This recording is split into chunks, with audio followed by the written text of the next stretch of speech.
Well, we have been discussing the need for new wineskins in order to facilitate a balanced approach to the use of the Fivefold Ministries of Ephesians equipping gifts.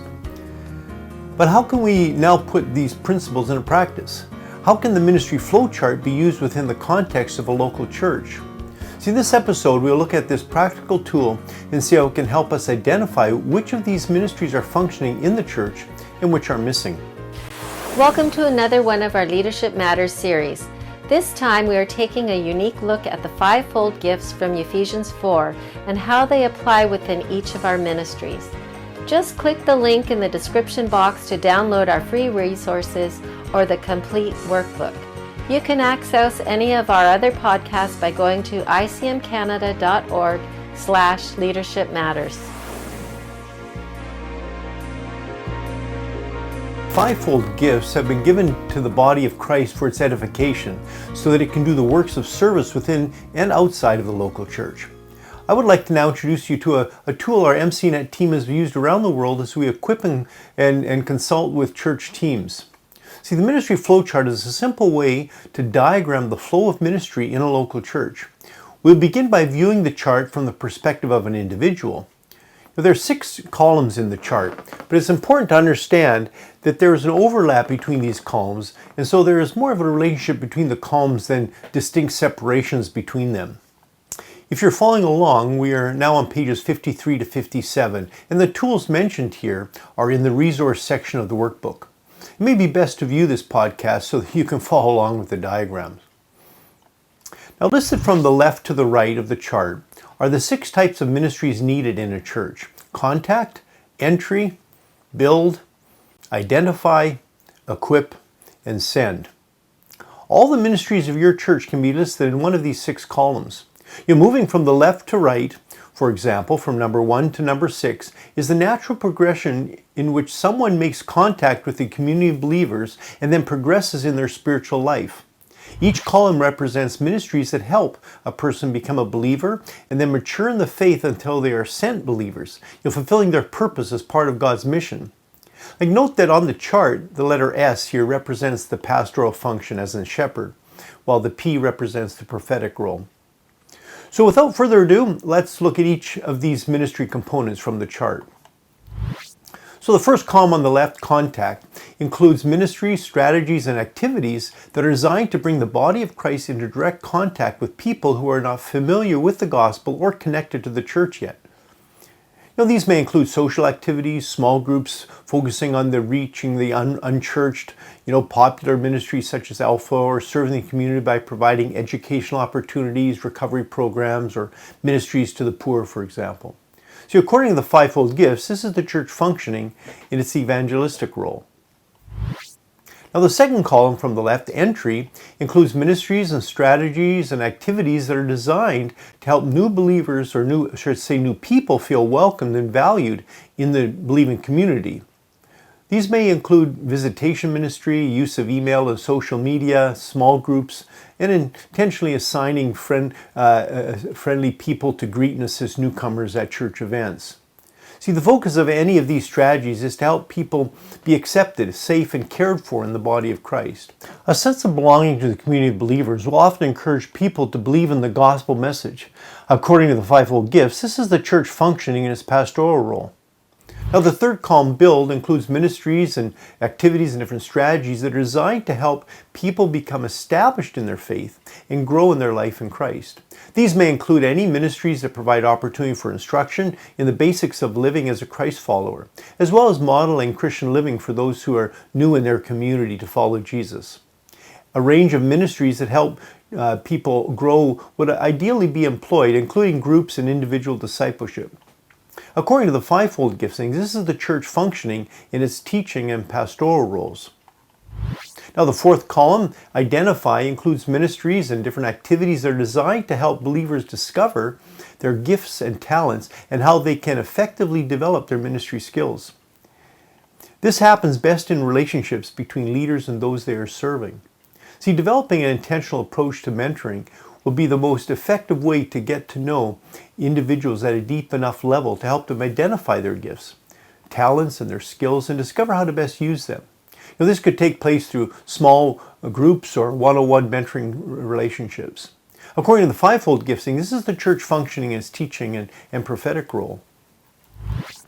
In the fifth column, equip, includes ministries and strategies and activities that are designed to equip believers for the ministry God is calling them to do. These include formal and informal training, opportunities that allow a believer to acquire the knowledge, skills, and experiences that will propel them into ministry. This can take place through classes, learning cohorts, mentoring, and supervised ministry opportunities. See, a leadership development culture that emphasizes equipping and releasing is essential for a church to be able to become effective as an equipping church. According to the fivefold gifts, this is the church functioning as prophetic and apostolic role. Now, the final column, send, includes ministries and activities that are designed to release believers to the ministries to which God has called them. This may occur in the local church as people are being discipled and trained, then released to function in the ministry of the local church. Sending also could include extending a church's ministry and influence beyond their primary location.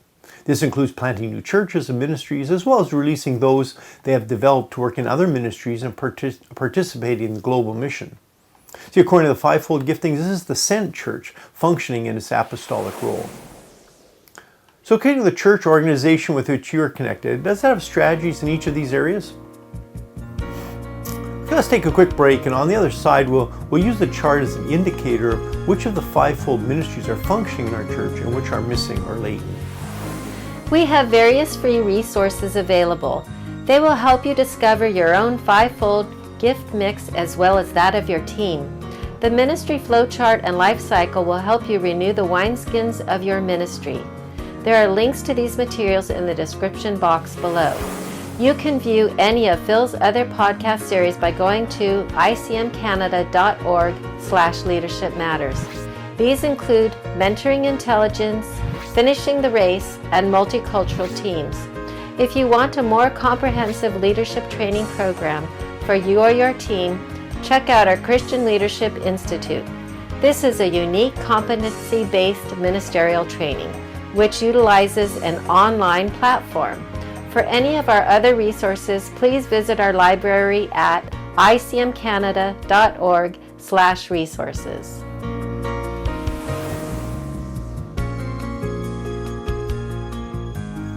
Before the break, we were seeing how the flowchart can be used to illustrate how the church should express the fivefold functions in all of its ministries. Each one of the ministries or programs of your church will fit in within one or more of the columns of this chart. Each column can also correspond to one or more of the fivefold gifts. By looking at the existing programs in the church, the flowchart can identify which of the fivefold ministry gifts are functioning and which are missing.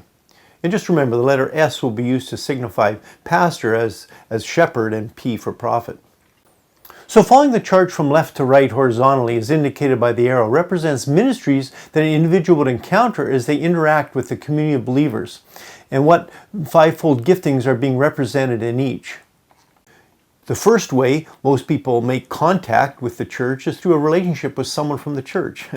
This believer is functioning in the role of a witness, perhaps with an evangelistic gifting. Then, as they are welcomed in the community of believers, they encounter pastoral ministry, represented by the second column, entry. The next step of their growth should now include discipleship, which means they will interact with the teaching and pastoral ministry of the church, the build column. This is the halfway point, and I describe these first three columns as the discipleship process. Most churches have plenty of programs and ministries identified in these first three columns, but they make the mistake in thinking that this is all there is to the church. Their job is now done. The thinking is that this is the sum total of our task. Get them saved and on their way to heaven, and with a respectable amount of sanctification along the way. Our discipleship through intentional relationship guides are designed really for this half of the process. But this is only half of the process for a believer. The final three columns of the church's tasks and individual's growth is the process of mentoring. See, the fourth column represents the first step in this process. As they are growing in the faith, we need to help each member identify their gifts, the fourth column, and then be equipped in using their gifts, representing by the fifth column. Finally, they discover their role in Jesus' mandate for the church from Ephesians 28:19-20. Each member is a sent one, And then each one has a part in participating in his purpose for Jesus' body on this earth. This left-to-right progression is the natural progression of a person from being a seeker and not knowing Jesus personally to being a disciple of Jesus and participating in the mission of the church. You know, our Mentoring Through Intentional Relationship guides are designed really for this half of the process. As I mentioned, many churches only focus on the first three columns, from the left. And having accomplished this, consider the task of the church to be complete. Now, this is often due to the fact that these are the ministry functions they're most comfortable with. In this scenario, the mission of the church is reduced to only a few of the fivefold ministry gifts, which inevitably leads to the lack of balance and health. However, for a believer to continue to grow in their participation with the mission of the church, they must be equipped and sent, as we see in columns 4 and 5. This requires prophetic and apostolic gifts to be functioning in order to renew current wineskins. As believers are encouraged to exercise their gifts, this enlarges the church's capacity to accommodate the new wine of the new ministries. So in order to have a healthy, balanced church, there must be a functioning ministry in each of these columns. Now, as we saw in previous episode, birds of a feather tend to flock together. In other words, what often happens is that those of similar giftings are usually attracted together. So a church that is, say, strong in teaching will inevitably attract a greater majority of members who value and likely have latent teaching gifts. A strong pastoral church tends to attract those who have these needs and like to be nurtured and so on. As we are aware of this dynamic, we can ensure that we have a ministry mix of all 5 gifts so that everyone in the body has the opportunity to have their latent gift affirmed and then developed. How about yours? Is your church healthy and balanced with regards to its expression of the equipping functions and gifts? If not, what steps could you take to move in this direction? We're looking at the flowchart viewed from the perspective of an individual and the functions or gifts that correspond with their personal spiritual journey. However, viewed from the right to the left, the view is from the perspective of the entire community organization. Obviously, there are some overlap in the chart relating to the functions, but this reflects the reality that those with equipping gifts usually have more than just one of the fivefold functions. So identifying the mix is important for the leadership so that they know which functions are missing and which are needed for the body to be healthy. You notice that this loosely corresponds to Johnson's pyramid turned on its side. See, each church, organization, or movement has a beginning. But how does it start? Well, it's usually initiated by someone functioning with some sort of apostolic giftings, ideally a team of individuals. See, these people are the initiators and founders of the organizations and ministries, and so they often have more than one of the equipping gifts. See, as a catalyst, they often gather other gifts around them. If they are mature, they recognize their lack in some areas, and so they bring others on the team in order to provide a balanced approach to the ministry.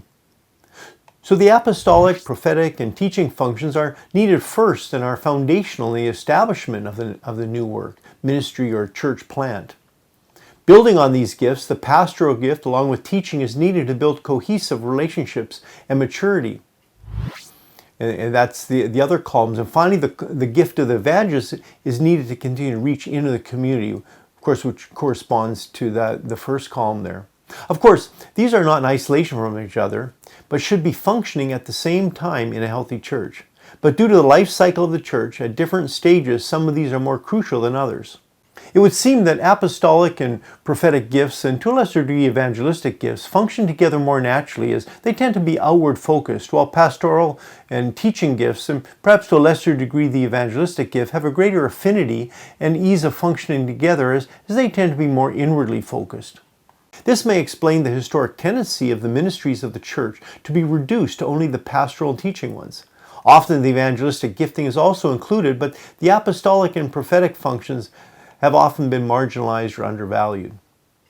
See, if Jesus was the fullest expression of the fivefold ministry gifts, then his body, to attain to fullness of Christ, it has to also return to a full expression of the fivefold giftings.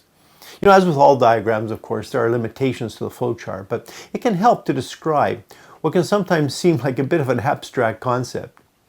Though there's not always a clear delineation of the gifts in each column, I think it helps us to see how the fivefold ministry gifts should be dispersed throughout the ministries of the church. If all of the equipping gifts are functioning in the church, it will be healthy, sustainable, and reproducible. At the very least, I think it would make sense to look at our ministries and local churches to ensure that each of the fivefold gifts are functioning through the programs and strategies we use to serve others. Perhaps we could even consider staffing our teams according to the fivefold giftings. Those focused on the missional, strategic, and organizational structures of the church, others on prayer and intercession and evaluating the future direction of the church. Teams for developing strategies for outreach as well as inclusion and growth, and so on. This would be preferable to a church that only emphasizes one or two of these gifts, the ones they are most comfortable with. While it may not be easy, the goal is to have a ministry that has a balance of each of the fivefold giftings. Now, what practical insights did you learn from looking at the flowchart through the perspective of the fivefold ministry gifts? Does your organization have a balanced ministry according to the flowchart? Now, in our next and final episode, I'm going to introduce you to another tool that we have used to help church teams understand where they are at in the life cycle of the church and what steps may need to be taken. You may have seen a version of this, but here we'll look at how each organizational life stage reflects the fivefold ministries.